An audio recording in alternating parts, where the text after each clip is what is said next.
Prendre en main votre vie, changer de train-train, ça fait longtemps que vous en rêvez. Et puis les années passent, défilent à une vitesse grand V, on regarde le compteur et là, paf, on a 30 ans, 40 ans, 50 ans, 60. Bref, on se rend compte qu'on a vieilli, oui, mais on a mûri aussi. Vous vous sentez aujourd'hui bloqué dans votre ascension professionnelle. Vous êtes un entrepreneur surmotivé à l'idée de monter votre propre business. Vous en avez ras-le-bol d'être sous-rémunéré ou vous manquez même de reconnaissance au travail. Si vous êtes branché sur ce podcast, c'est que c'est le bon moment pour changer de métier, pour changer de vie. Vous écoutez Cocktail Gagnant, le podcast de la chaîne de fitness L'Orange Bleu qui va peut-être changer votre vie. Merci de nous suivre sur toutes les plateformes, Spotify, Deezer, l'appli Podcast Apple, YouTube. Bonne écoute à tous. Votre projet d'ouverture de salle L'Orange Bleu commence à se concrétiser. Vous savez désormais où vous souhaitez vous implanter. Vous avez validé le local commercial. Ne reste donc plus qu'à évaluer les travaux et prévoir l'aménagement du club. C'est un podcast 100% féminin aujourd'hui avec Morgane Gauthier-Marquer. Salut Morgane. Bonjour Jolène. Tu es l'architecte du groupe et avec Charline Barr, coordinatrice de la centrale d'achat. Bonjour Charline. Salut Jolène. Morgane, c'est donc toi qui es en charge de la conception et de l'aménagement. À quel moment du processus d'implantation interviens-tu ? J'interviens quasiment dès le départ, à partir du moment où le service implantation et le porteur de projet trouvent le local commercial. Donc on commence à discuter entre nous, à regarder les faisabilités, les contraintes techniques du local, l'implantation. Et j'accompagne le porteur de projet dès que le bail est signé. On commence à réaliser les plans d'aménagement. Quel est ton rôle un peu plus en détail ? Mon rôle, ça va être de réaliser les plans d'aménagement et de m'adapter complètement au local qu'on me transmet. Donc on va avoir un maîtreur avec qui je travaille en binôme, Yvan, qui va se déplacer sur place. Il va prendre toutes les caractéristiques techniques du local, les informations, les cotes, voilà, tous les éléments importants et qui vont permettre de travailler derrière un plan d'aménagement qui pourra et correspondre au local et correspondre à la marque L'Orange Bleu. À partir de là, je réalise tous les plans, je propose aux partenaires le projet. Une fois que c'est validé, on réalise le bordereau de travaux, donc qui va être très important pour les prévisionnels bancaires. Et une fois que tout est dans les clous, que les accords de banque sont passés, là je m'occupe de toutes les démarches administratives pour les demandes d'autorisation de travaux, de pose d'enseigne. Est-ce que tu fournis au préalable des critères de locaux particuliers ou finalement c'est à toi de t'adapter en fonction de ce que ton binôme Yvan qui prend les mesures va te fournir ? Eh bien non, dans 99% des cas, c'est à moi de m'adapter. C'est vraiment le cœur de mon métier, c'est la partie justement où moi je dois vraiment me débrouiller à faire rentrer tous les espaces dans un local, qu'il soit rectangulaire, biscornu. On s'adapte complètement aux locaux. On a des locaux commerciaux qui sont parfois des anciens hangars, des pieds d'immeubles. On a ouvert un club dans une chapelle. Donc voilà, on s'adapte vraiment dans tout type de projet. Comment analyses-tu les besoins préliminaires avant de faire tes plans ? Eh bien, j'analyse d'abord le local, les faisabilités. Par exemple, il y a des critères qui vont vraiment dessiner mes plans directement, c'est-à-dire qu'il faut que je sache où sont les évacuations d'eau, par exemple. Si le bâtiment c'est un simple pot, double pot, comment ça va se passer en termes d'isolation, comment il est placé aussi au niveau de la voirie pour pouvoir positionner les enseignes, ça fait partie aussi de mon métier. Et puis à partir de là, je discute avec toutes les équipes, donc Yvan, mon binôme, et également tout le service implantation qui m'accompagne. Et puis on regarde un petit peu entre nous, on échange énormément sur le projet avant que je puisse dessiner. Donc tu le disais, les locaux n'ayant pas tous les mêmes proportions, tu vas donc dessiner les plans d'aménagement et vraiment t'adapter. Comment tu répartis ces espaces d'un club L'Orange Bleu ? Eh bien ça va dépendre, on peut avoir des locaux qui vont faire 300 mètres carrés et parfois ça peut aller jusqu'à 1000 mètres carrés. Donc on sait qu'on a une proportion à garder dans les espaces, toujours en misant beaucoup de mètres carrés sur la partie salle de cours collectif, puisque c'est vraiment le cœur de notre métier. Sans oublier bien sûr tout le plateau avec une partie pour la musculation guidée, la musculation libre, le cardio et l'espace accueil, détente, les vestiaires. Donc on adapte d'un 300 mètres carrés à un 1200, 1500 mètres carrés. On trouve toujours des solutions. Tu parlais de la salle de cours collectif qui est vraiment un des points différenciants. L'Orange Bleu, elles font de combien à combien en superficie ? Généralement, on fait des salles de cours collectifs allant de 100-115 mètres carrés et puis on peut monter jusqu'à des 180-200 mètres carrés pour les plus grands clubs. C'est quoi le minimum de personnes qui pourront assister à un cours normalement? Le minimum, voilà, on peut déjà accueillir au moins 20 personnes, c'est pas mal. Finalement, ton métier, ça va être de mettre en avant les marqueurs de la marque de la même manière, même si les locaux sont différents, et qu'un adhérent qui aille dans la salle de Brest ou celle de Marseille s'y retrouve et retrouve les marqueurs de la marque. Tout à fait. Donc, comme je le disais, il faut qu'on retrouve à peu près les mêmes espaces proportionnels par rapport au local dans lequel on se trouve. Mais il y a aussi une image qui est hyper importante pour que l'adhérent, comme tu le disais Jolène, qu'il aille à Brest ou à Marseille, retrouve vraiment le même club. Donc ça va être les couleurs, ça va être les matériaux, les sols, les éclairages, parce que c'est aussi toute une ambiance, le mobilier. Tous ces éléments-là vont faire qu'on se retrouve vraiment dans des salles plus ou moins identiques et qui est familière à l'adhérent. Pourquoi, Charline, c'est indispensable aujourd'hui pour un groupe comme l'Orange Bleu de disposer d'une centrale d'achat? Eh bien, comme le disait Morgane, on doit avoir des marqueurs propres à l'Orange Bleu.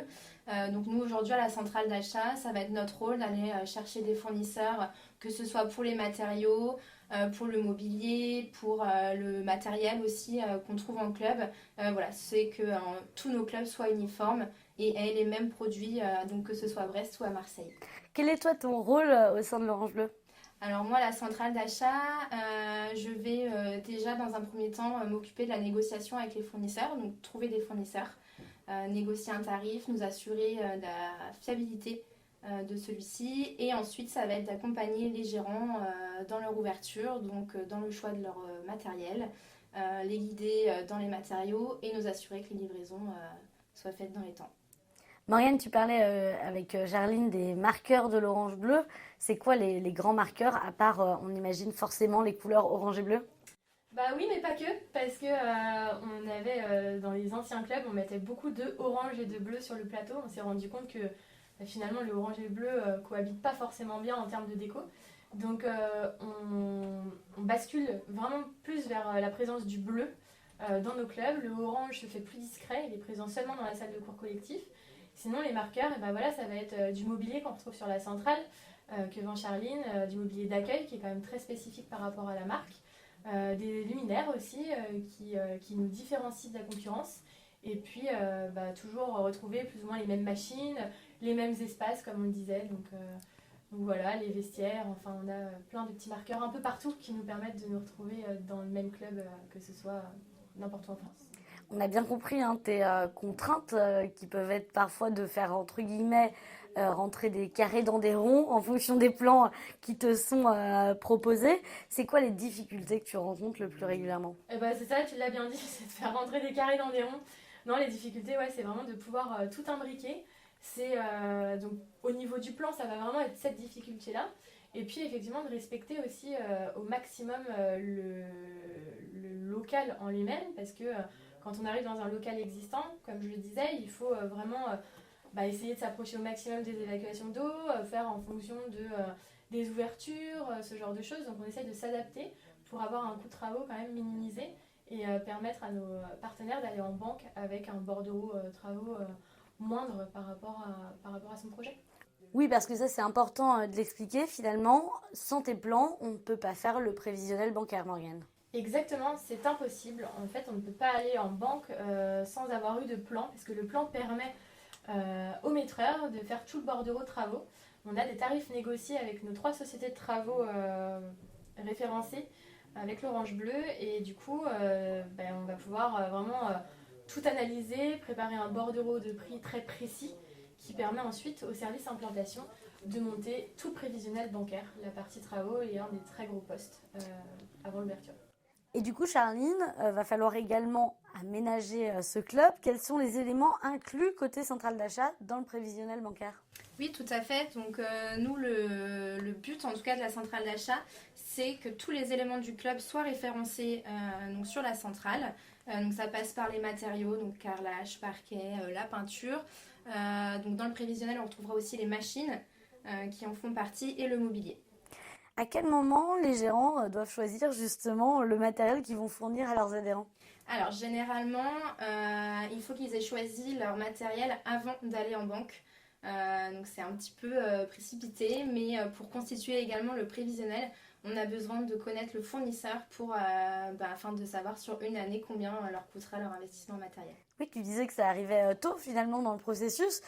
Comment à ce moment-là, des gérants qui parfois ne sont pas du milieu du fitness vont pouvoir se dire ah bah tiens, je préfère largement tel tapis de course à celui-ci ou tel haltère par rapport à une autre? Oui, alors on leur donne l'opportunité de rencontrer nos 3 fournisseurs, donc qui sont BH, Matrix et Bodytone. Ils ont un échange d'1 heure chacun avec ces 3 fournisseurs-là. Et ensuite, on leur donne également accès à nos salles s'ils veulent aller voir par eux-mêmes le matériel. Avant d'effectuer l'installation du club, est-ce qu'il y a des autorisations administratives à demander? Oui, exactement. En fonction de chaque local, on doit s'adapter.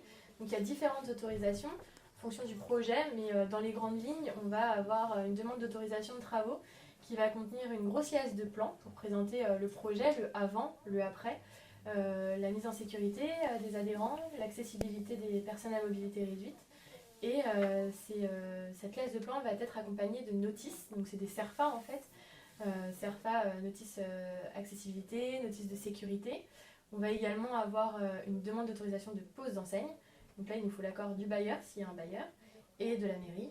Et puis parfois des déclarations préalables, quand il y a une modification un changement de destination, pardon. Par exemple, on passe d'un magasin de meubles à un club Orange Bleu. Il y a ça. Et puis dans certains cas, on peut avoir des permis de construire. C'est plus rare, mais on en a. Et justement, tout à l'heure, tu parlais aussi de l'optimisation d'un local. Ça peut être par exemple pour optimiser les performances énergétiques, l'isolation ou encore le système de chauffage ou de ventilation. Oui, exactement, parce qu'on est implanté un peu partout sur le territoire français. Et on sait qu'on n'est pas très égaux, que ce soit le nord, le sud, au niveau du climat. Et donc on adapte complètement nos locaux. Donc déjà, ça passe par une très bonne isolation, comme tu l'as dit. C'est hyper important. Donc un local qui n'est pas isolé, c'est la première des dépenses qu'on va faire dans le local, avant même l'aménagement. Et puis on va travailler une bonne ventilation.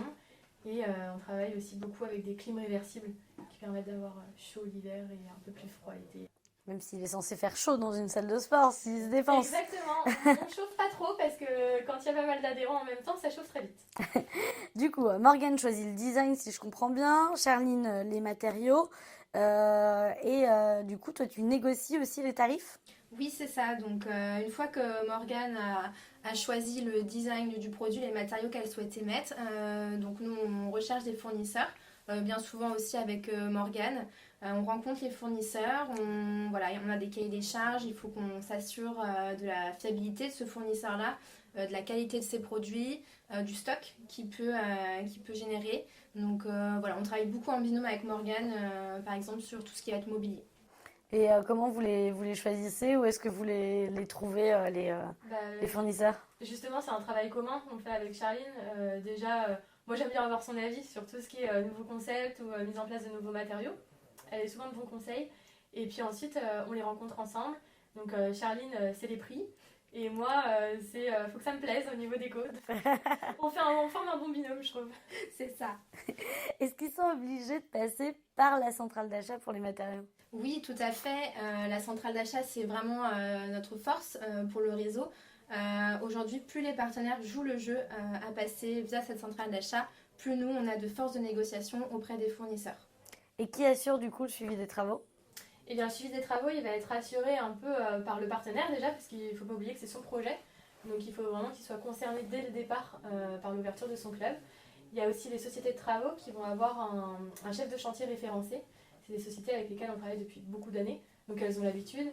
Et donc elles vont devoir nous faire un rapport régulier pour nous prouver que le planning de chantier est bien respecté. On se déplace aussi, donc moi, Yvan, le service implantation, pour vérifier que tout est bien respecté là-dessus.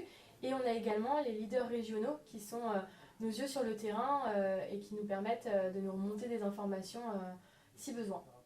Et aussi le choix des prestataires de travaux.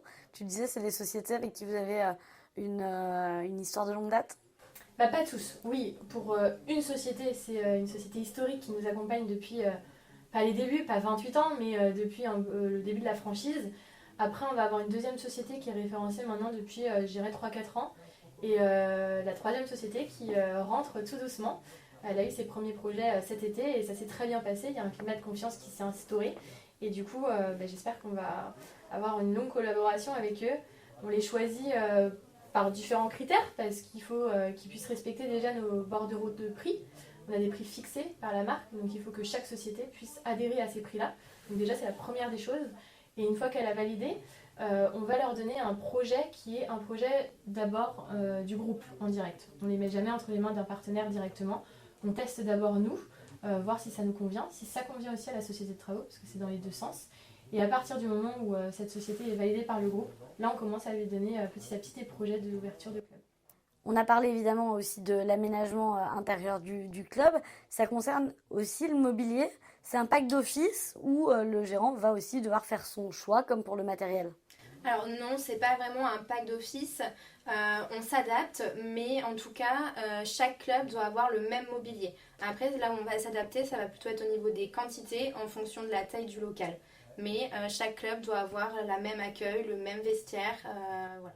Et il va falloir aussi tenir des livraisons. Tout à fait. Donc ça, c'est quelque chose pareil où vous avez des accords privilégiés avec les prestataires. Ça fait partie des négociations avec nos fournisseurs. Ils doivent être capables de nous assurer certains délais. Après, nous, on anticipe aussi de notre côté. Ça fait partie de mon rôle. Et mon rôle est aussi d'assurer le suivi de la livraison derrière. Et pour les travaux, Morgane, comment fais-tu avec les prestataires aussi pour tenir les délais? On a de la chance, on a quand même des délais qui sont relativement bien tenus. En général, on sait que pour sortir une salle, il faut à peu près 8 semaines. Et puis comme je disais, c'est des sociétés avec qui on travaille déjà depuis un moment. Et donc elles ont l'habitude du chantier, c'est toujours les mêmes équipes. Donc elles savent très bien poser les mêmes matériaux, parce qu'il n'y a jamais rien qui change en fait. Le parquet c'est toujours le même, c'est toujours les mêmes références, donc elles prennent l'habitude. Et on se garde quand même toujours quelques petits jours sous le coude au cas où il y a des choses qui ne sont pas prévues. Ça peut arriver des intempéries, un problème, voilà, une vitre qui casse lors de la livraison, qui nous empêche d'avancer dans les travaux. Ça arrive, mais généralement on arrive à bien se débrouiller et à maintenir les délais pour que le partenaire puisse s'ouvrir en temps et en heure, bien sûr. Quel coût engage cette partie travaux? Eh ben, c'est assez large. Si on a un petit local ou un grand local, si on parle d'un local vide ou un local qui à l'inverse était peut-être déjà un ancien club où il y a déjà tous les luminaires, le système de climatisation, c'est des gros postes, donc là on ne les compte pas. Donc, je dirais que si je donne une fourchette, ça peut être entre 120 000 et 220 000 euros de travaux. Est-ce qu'il existe aussi des méthodes pour éventuellement optimiser ces coûts de travaux? Oui, tout à fait. Mais déjà, le fait de travailler avec les mêmes sociétés, on arrive à tirer les prix parce qu'on leur garantit un nombre de chantiers à l'année qui n'est pas négligeable pour eux. Donc, ils ont toujours les mêmes équipes. Ça nous permet vraiment de négocier les tarifs. Charline aussi, avec la centrale d'achat, négocie énormément tous les matériaux. Elle parlait du carrelage, du parquet. Et ben en fait, faire tomber le prix même d'1 € le mètre carré, ça paraît pas, mais sur des grandes surfaces, ça nous fait faire des très grosses économies. Donc du coup, oui, ça nous permet d'économiser énormément sur ces postes-là, ouais. Est-ce qu'il y a une différence aussi de coût des travaux en fonction de si on est dans une petite ou une grande commune? Bah non, pas spécifiquement. C'est pareil, ça va dépendre si on est dans une grosse commune et qu'on trouve un local déjà complètement isolé où tout est fait. Et à l'inverse, si on est dans une petite commune mais qu'on trouve un local, c'est vraiment un bâtiment industriel simple pot, et ben là on peut avoir des coûts de travaux qui vont être différents, mais pas forcément dans le sens qu'on imaginerait. Et vous arrivez toujours à être dans les clous du budget défini au départ? Ouais, c'est pareil, on fait attention, on prend toujours des marges. Le partenaire il va en banque avec un projet ficelé, on ne peut pas se permettre de dépasser les coûts de travaux d'un gros montant. Donc non, généralement on a toujours des petites marges d'erreur sur les bordereaux qui sont prévus. Et côté central, par exemple, on parlait du matériel, ça représente quoi à peu près comme coût? Alors pareil, donc sur le matériel, on va plutôt être sur des fourchettes. Tout va dépendre de la zone de chalandise. On a 2 packs qui sont prévus. Un pour une zone de chalandise, donc comme on appelle mini, et pour une zone en classique. Donc mini, c'est 15 000 habitants. Exactement. Et classique, c'est 30 000 habitants. C'est ça. Donc on adapte forcément le nombre de machines en fonction du nombre d'habitants. Et ça va aussi dépendre du fournisseur qu'ils choisissent. On a 3 fournisseurs différents qui appliquent des tarifs différents avec des services différents. On va être sur une fourchette, je dirais, entre 60 et 90 000 euros. Ok, donc ça c'est sur la partie matérielle. Est-ce qu'il y a des solutions aussi de financement pour ce matériel? Oui, tout à fait. Alors nos 3 fournisseurs proposent ce qu'on appelle du crédit bail. Donc c'est un financement sur généralement 5 ans. Ou alors ils peuvent aussi se faire accompagner par leur banque sur le même système de crédit bail. Et du coup, sur le matériel, si j'ai bien compris, vous avez 3 marques avec qui vous avez des relations privilégiées. Comment vous les avez sélectionnées? Oui, donc effectivement, on travaille avec 3 marques. Donc on les sélectionne pour la qualité de leurs produits, la qualité de leurs services, leur gestion de SAV qui est très importante pour les partenaires et qui donc les rassure. On a également le design des machines, donc on a 3 fournisseurs avec des designs très différents. Voilà, donc ça permet aussi aux partenaires de pouvoir faire son choix entre design, qualité de service et également tarif. Puisque tu parles de design, Morgane, tu as justement designé le dernier concept de club, c'était à peu près il y a 3 ans. Comment est-ce que l'on crée un concept assez différent du précédent, tout en gardant finalement les valeurs et l'identité d'une marque? On n'invente rien, c'est que de l'innovation. J'essaye de puiser de l'inspiration un peu partout. Pas forcément dans le fitness, pour vraiment nous différencier de la concurrence. Donc je vais regarder ce qui se fait un peu dans la grande distribution, dans tout ce qui est cosmétiques, les cinémas, les hôtels. Enfin voilà, je regarde un peu partout, je cherche les tendances. Et puis je discute aussi beaucoup, j'échange avec les collaborateurs, les idées de chacun. On parlait de Charline tout à l'heure. Ça m'arrive souvent de poser des questions à Charline, d'avoir son avis. Et en discutant aussi avec les fournisseurs, ils sont de force de bons conseils. Et donc tout ça fait que j'arrive à créer quelque chose. Je travaille vraiment sur un concept en essayant, voilà, comme on disait, de garder l'image de la marque qui est très importante. Il faut garder le côté convivial. C'est vraiment pour ça que les gens viennent à l'Orange Bleu. Donc il ne faut pas qu'on perde cette image-là dans les clubs. Donc c'est une ambiance, c'est plein de choses qui font un beau concept. Est-ce qu'il y a des choses qui, depuis 3 ans, ont déjà évolué? Pas forcément. Il y a toujours des petites évolutions. Il y a un gros changement de concept qu'il y a eu il y a 3 ans.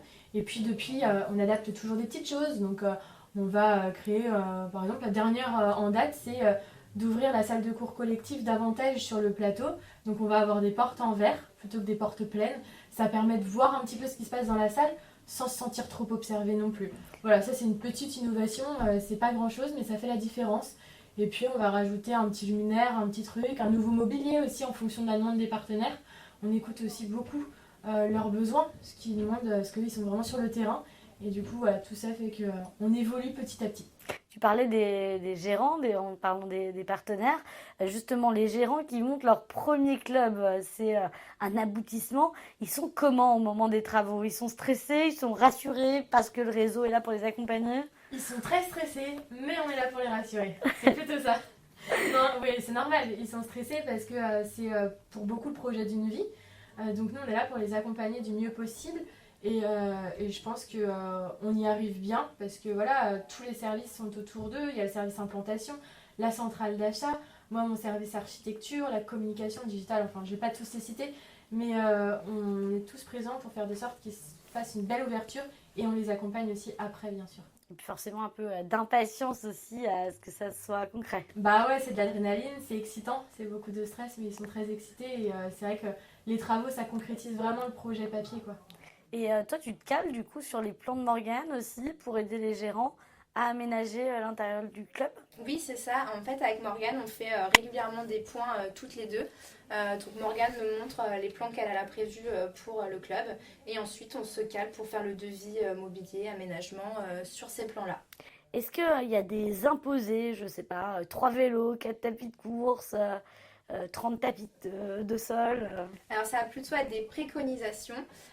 Comme je disais tout à l'heure, en fonction de la zone de chalandise, on va mettre un tapis de plus, des tapis de sol aussi en plus. En fait, on va adapter plutôt au nombre d'adhérents en fonction de la zone de chalandise. On a fait des packs qui sont déjà créés avec nos fournisseurs, donc on a énormément travaillé dessus. Donc voilà, c'est plutôt des préconisations. Est-ce qu'il y a aussi systématiquement un espace shop, c'est-à-dire la boutique du club finalement, pour faire de la vente additionnelle? Oui, tout à fait.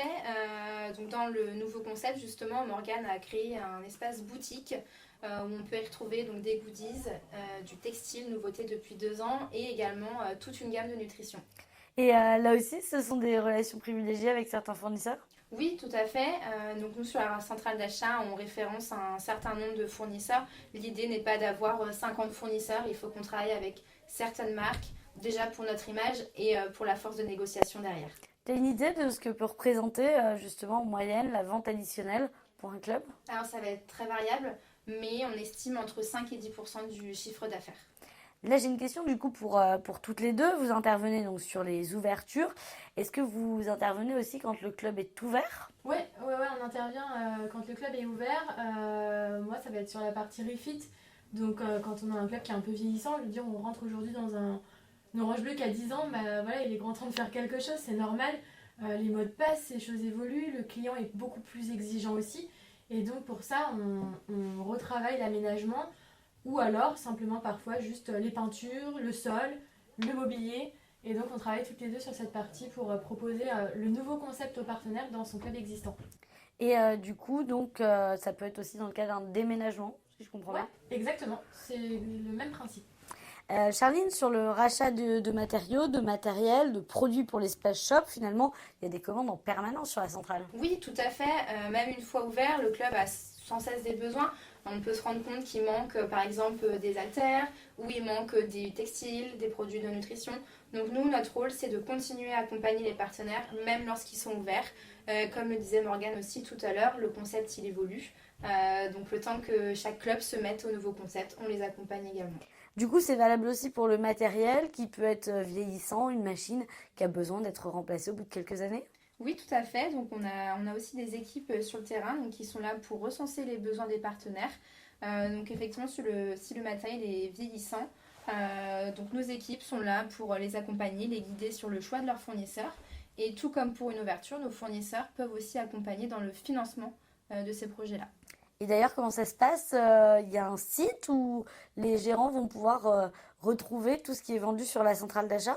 Oui, effectivement, on a un site e-commerce, donc la centrale d'achat de l'Orange Bleu, où nos gérants, grâce à leurs accès, peuvent retrouver tous les produits qui sont présents dans les clubs. Donc ça passe par les matériaux, le textile, les goodies, mais également les machines, avec des tarifs que nous avons négociés pour eux. Et en plus, ils ont un petit bonus tous les trimestres. Exactement, on leur fait bénéficier depuis 2 ans bientôt d'un jeu concours. Donc on récompense, enfin en tout cas on remercie plutôt les gérants qui commandent régulièrement sur notre centrale d'achat. Donc on leur fait des lots. Généralement, on a une vingtaine de gagnants par trimestre.